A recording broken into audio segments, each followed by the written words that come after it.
Hello friends, আমি রাজলক্ষ্মী। আজকের গল্প ভাঙন, একটি অপ্রত্যাশিত ঘটনা। বিথি তার ভাড়া করা এক কামরার ফ্ল্যাটের বারান্দায় সকালের প্রিয় গরম গ্রিন টির কাপে চুমুক দিতে দিতে সবেমাত্র হালকা রোদ্দুরটা গায়ে মাখছে। এমন সময় ওর কাজের মেয়ে রিনি বলে উঠল, বিশ্বাস করো দিদি, আমি কিন্তু কাল সত্যি তোমার লিপস্টিকটা ভাঙিনি, এই বলে দিলুম। বিশ্বাস শব্দটা শুনে বিথির বুকের ভিতরটা কেমন যেন মোচড় দিয়ে উঠেছিল। বিশ্বাস ভাঙার আধশুকনো ঘাটা আবার যেন কেউ আঙুল দিয়ে দগদগে করে দিয়েছিল। বিথিও কোনোদিন ভাবেনি ওকে একা একা ওই ফ্ল্যাটে সব আপনজনকে ছেড়ে একমাত্র সন্তানের হাত ধরে থাকতে হতে পারে। না, বিথিকে ওর স্বামী তাড়িয়ে দেয়নি, বরং ওর নিজের সন্তানেরই গভর্নেন্স হয়ে বাড়িতে থেকে যেতে বলেছিল। যদিও ওদের খাতায় কলমে ডিভোর্সটা এখনো হয়নি। ও নিজেই ওর তিল তিল করে গড়ে তোলা সুখের সংসার ছেড়েছিল নিজের আত্মসম্মানটুকু বজায় রাখার জন্য। নিজের বলতে এইটুকুই তো বিথির সম্পদ, সেটুকুর বলিদান ও দিতে পারেনি। ও যে বড় স্বার্থপর, অনেক কিছু মানিয়ে নিয়েছে। হয়তো ওর স্বামী ওর থেকেও বেশি কিছু মানিয়ে নিয়েছে ওর সঙ্গে সংসার করার জন্য। মানিয়ে গুছিয়ে উভয়ই বেশ ভালোই ছিল, কিন্তু ওই যে বিথি বড় স্বার্থপর, তাই তো রাজার দেওয়া আঘাত, অপমানজনক কথা, মিথ্যাচারিতা আর বিথিকে ঘাট থেকে নামাতে না পারার ব্যর্থতার স্বীকারোক্তিটা মেনে নিতে পারেনি। হ্যাঁ, দীর্ঘ 9 বছরের সম্পর্ক বিথি আর ওর স্বামী রাজার। রীতিমতো বাজিয়ে দেখে শুনে উভয় পরিবার বিয়ে দিয়েছিল ওদের। বাইরে থেকে দেখলে বোঝাই যেত না ওদের সম্পর্কটা এতটা আলগা। আর মজবুত হবেই বা কি করে? ওদের সম্পর্কে না ছিল বিশ্বাস, না ছিল ভরসা, আর ভালোবাসা তো ছিলই না। শুধু বহুদিন একসাথে থাকতে থাকতে সম্পর্কটা অভ্যাসে পরিণত হয়েছিল। যদিও এটা বুঝতেই বিথির 9টা বছর সময় লেগেছিল। যতবার আঘাত পেয়েছে কেঁদেই বুক ভাসিয়েছে, চোখের জল মুছে আবার এক অদৃশ্য টানে ছুটে গিয়ে আঁকড়ে ধরেছে রাজাকেই। বিথি এই টানটাকেই ভালোবাসার অনুভূতি মনে করেছিল। ভেবেছিল জীবনযুদ্ধের ঘাত প্রতিঘাত সহ্য করতে করতে রাজা একটু কড়া মেজাজের আর চাপা স্বভাবের হয়ে গেছে। তাতে কি হয়েছে? বাড়ির সকলের প্রতি দায়িত্ব কর্তব্য পালন করে, এটাই বা কয়জন পারে? একটু স্পষ্টবাদী, সত্যি কথা মুখের ওপর বলে দেয় ঠিকই, কিন্তু এটাই তো ভালো। এই লড়াই করে বেঁচে থাকার মনোভাব, সত্যি কথা বলার সাহস, নিখুঁত কর্তব্য পালন করার গুণই বারবার বিথিকে রাজার প্রেমে ফেলেছিল। মাঝে মধ্যে বিথির অভিমান হতো বটে রাজুর ওর প্রতি উদাসীনতা দেখে, কিন্তু নিজেই নিজেকে বুঝিয়ে নিত সবাই তো ভালোবাসার বহিঃপ্রকাশ ঘটাতে পারে না। বিথিও চাইতো কেউ কেউ ওর যত্ন নিক, ওর ছোট বড় সব বিষয়ের খোঁজ খবর রাখুক, মাঝে মধ্যে অফিস থেকে অকারণেই ফোন করুক, কখনো হঠাৎ জড়িয়ে ধরুক। একটা গোটা রাত একে অপরের বুকে মাথা রেখে দুজনের মনের না বলা কথায় হারিয়ে যাক। জীবনের এইসব ছোট ছোট মুহূর্তগুলো নিয়ে বাঁচতে চেয়েছিল। উল্টো দিকে রাজার কাছে বেঁচে থাকার মানে কর্তব্য পালন, ভালো মন্দ খাওয়া দাওয়া, আর বছরে একবার বেড়াতে যাওয়া, আর সময় কাটানোর জন্য নিউজ পেপার নয়তো ফোনের গেম খেলা। খুব বেশি হলে সাংসারিক কথাবার্তাতেই দিন শেষ। আর ভালোবাসা মানে মাঝে মধ্যে কাছে আসা। আর বিথি ছিল খোলা পাতা, পেটে কোনো কথা থাকেই না। সারা দিনের ঘটনা পুঙ্খানুপুঙ্খভাবে রাজাকে বলতে না পারলে ওর পেট গুড়গুড় করত। ওর স্বভাবই ছিল বেশি কথা বলা। তাছাড়া ওর সব কথা কাকেই বা বলতো? বিয়ের পর রাজাকেই তো বন্ধু ভেবে বসেছিল। মনে মনে ভেবেছিল দুজনেই মনের সব কথা একে অপরকে বলবে, মনের দুঃখ কষ্ট, চাওয়া পাওয়া, ভালো লাগা মন্দ লাগা, আশা হতাশা, সব কিছু। কিন্তু বিথি বললেও রাজা কোনো কিছুই প্রকাশ করতো না। বিথির কথাও যে খুব মন দিয়ে শুনতো তাও না, বরং খানিকটা বিরক্তই হতো ওর বকবকানিতে।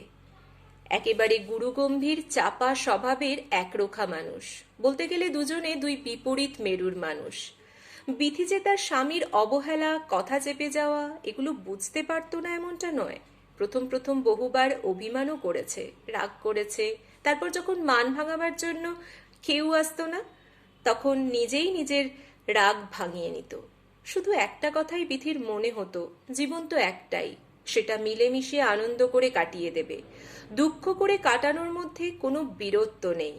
রাজার ওইসব চারিত্রিক বৈশিষ্ট্য বিথিকে মাঝে মধ্যে বিচলিত করত ঠিকই, কিন্তু বিথি এই সব কিছুই মানিয়ে নিয়েছিল। ও ভেবেছিল রাজাকে এত ভালোবাসবে যে রাজাও বাধ্য হবে ওকে ভালোবাসতে।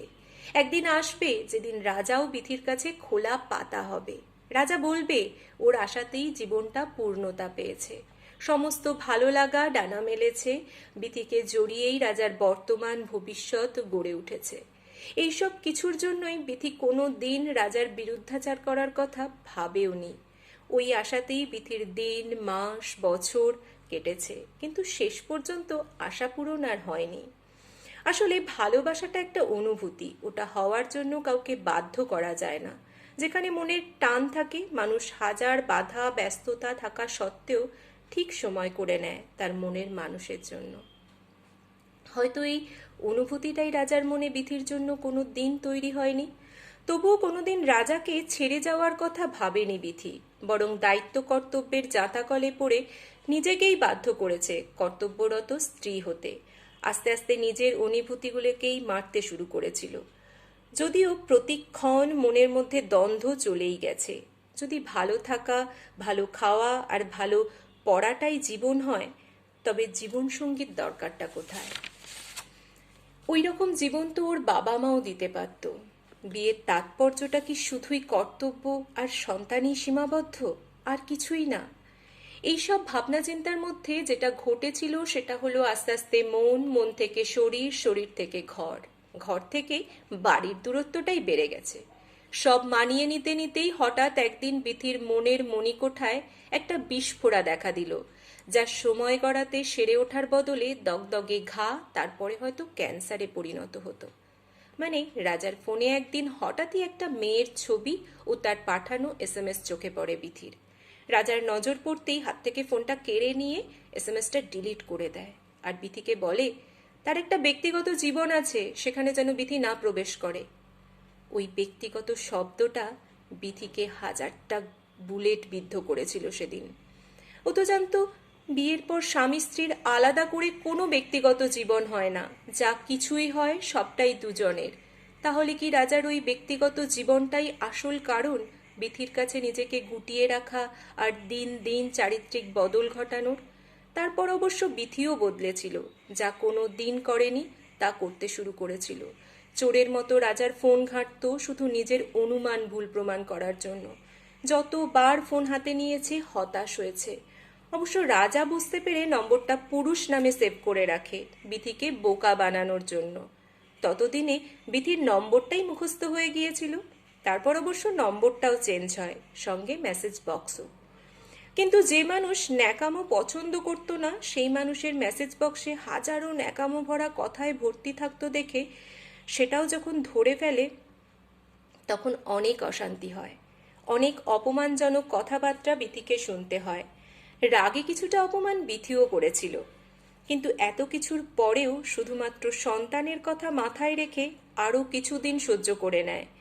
যেখানে দিনে 10টা কথাও রাজা বিথির সঙ্গে বলতো কিনা সন্দেহ, সেই রাজা এই ঘন্টার পর ঘন্টা ফোনে গল্প করেছে। শুধু তাই না, রাত জেগে চলতো চ্যাটিং। এই সব কিছু দেখে বিথি আর ওর মানসিক স্থিতি বজায় রাখতে পারেনি। বোকার মতো খাওয়া বন্ধ করে দেয়, কথা বন্ধ করে দেয়, ছোট্ট সন্তানের উপর রাগের বহিঃপ্রকাশ দেখাতে থাকে। বিথি নিজেকে শেষ করে দেওয়ার কথাও ভেবেছিল, কিন্তু ওর সন্তানের মুখটা আর মা ডাকটা ওকে একটা মস্ত বড় ভুল করার হাত থেকে বাঁচিয়ে দিয়েছিল।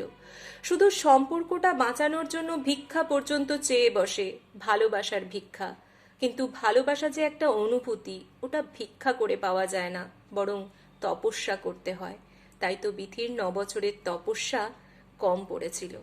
অবশ্য রাজা বলেছিল মেয়েটির সঙ্গে সেই রকম কোনো সম্পর্ক তার নেই, যার জন্য বিথিকে নিরাপত্তাহীনতায় ভুগতে হবে। বলেছিল মেয়েটি সুন্দরী, তাই নাকি বিথি হীনমন্যতায় ভুগছে। মেয়েটি তার অফিস ক্যালিগ, সে বিপদে পড়ায় এবং সদ্য পিতৃহারা হওয়ায় তাকে একটু সাহায্য করে আর সুপরামর্শ দেয়। তাছাড়া ওরা একে অপরকে ভরসা করে, তাই যত দিন মেয়েটি চাইবে তত দিন রাজা ওর পাশে থাকবে। তাই তো রাজার কম কথা বলার স্বভাব, সবসময় সত্যি কথা বলার চরিত্রটা নিমেষে বদলাতে হয়েছিল। এইসব ঘটনা চলাকালীন বরং রাজা বিথিকে দারুণ একটা সার্টিফিকেট দিয়েছিল, সন্দেহবাতিক আর অবিশ্বাসীর। কারণ রাজার মনে হয়েছিল বিথির নাকি সন্দেহ করার রোগ আছে, তাই তো এত লুকোচুরি আর গোপনীয়তার প্রয়োজন হয়েছিল। বিথি রাজার কীর্তির পেছনে খাড়া করা যুক্তিগুলো মেনে নিতে পারেনি। আসলে মানুষ মানুষের পাশে বিপদে দাঁড়াবে, এটাই তো স্বাভাবিক। এর জন্য এত গোপনীয়তার কি আছে? তাছাড়া বিথি অমানবিকও ছিল না, কিন্তু কেউ যদি সন্দেহের বীজ বপন করে সন্দেহের চারা দেখে অবাক হয়, তাহলে তো কিছুই করার থাকে না। যে ভরসা, ভালোবাসা, চিন্তা, যত্ন ওর পাওয়ার কথা ছিল, তা প্রিয় মানুষটার কাছে অন্য কাউকে পেতে দেখে বিথি জ্বলে পুড়ে ভেঙে শেষ হয়ে এসেছিল। যাই হোক, বিথি সেই কয় মাস মস্তিষ্ক বিকলাঙ্গ হয়ে নিজেকেই আঁচড়েছে, বুঝিয়েছে যদি নিজেকে আর একটু মানিয়ে নিতে পারে। রাজার কাছেও সাহায্য চেয়েছিল সুস্থভাবে বাঁচার জন্য। রাজা অবশ্য সাহায্য করতেও চেয়েছিল, ফ্রিতে সারা জীবন থাকা খাওয়ার দায়িত্ব নিয়ে আর নিজেকে বদলানোর প্রতিশ্রুতি দিয়ে। যদিও বদল শুধু এটুকুই হয়েছিল, রাজা আর বাড়িতে গল্প করত না, অফিসেই ঘণ্টাখানেক গল্প। ও থুড়ি থুড়ি গল্প না, মেয়েটির বিপদ সামলাত ফোনে। কারণ অফিসের অন্য কালিগরা যদি বিথির মতো সন্দেহ কাতর হয়ে ওঠে, আসলে ওরা দুজনেই একমাত্র কর্তব্যরত কর্মচারী, বাকিরা তো বিথির মতো সস্তার। তাদের সঙ্গে 5-6 মিনিটের সাক্ষাৎ কিংবা 5-6 মিনিটের ফোন কলই যথেষ্ট কাজের জন্য।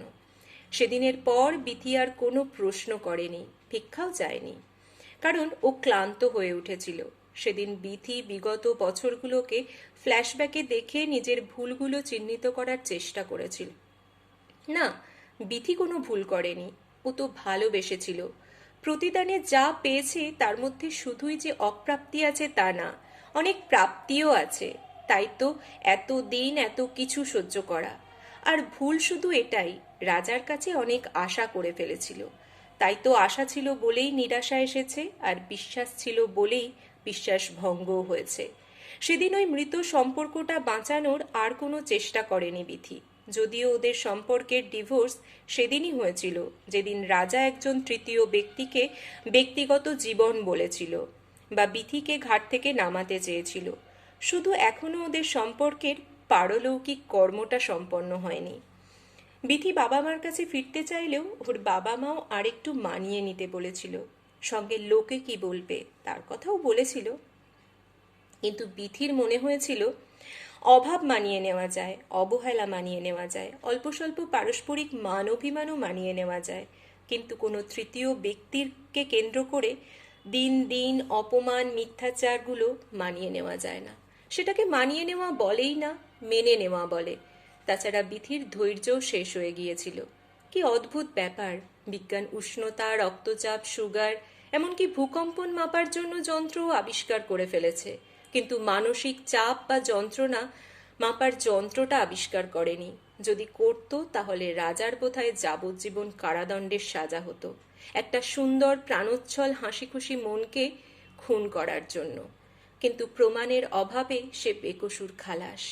তাই বিথি নিজেই শাস্তিস্বরূপ একাকিত্ব বেছে নিয়েছে, আর বাবা মাকে লোকলজ্জার হাত থেকে বাঁচাতে বাপের বাড়ির বদলে ভাড়ার বাড়ি বেছে নিয়েছে। কারণ অন্যায় না করেও যে বাবা মার লজ্জার কারণ হয়ে দাঁড়ায়, সেই মেয়ের বাপের বাড়ি না ওঠাই ভালো। ভাড়া বাড়িতে অন্তত কোনো মন ভাঙার গল্প থাকবে না, শুধু বেঁচে থাকার গল্প থাকবে। তাই বিথি একটা ছোটখাটো কাজ আর টিউশন করে নিজেকে গুছিয়ে নিয়েছে। শুধু বিশ্বাস শব্দটাকে আর বিশ্বাস করতে পারে না সহজে। বিথি আজও মনে মনে ভাবে, এর চেয়ে ও যদি অন্ধ হতো তাহলে ওদের সংসারটা ভেঙে যেত না। সারা জীবন না হয় একটা ভ্রান্ত ধারণাতেই কাটিয়ে দিত যে রাজা ঠিকই একদিন ওকে বুঝবে আর খুব ভালোবাসবে। বিথির মতো রাজাও রোজ রোজ নতুন করে বিথির প্রেমে পড়বে।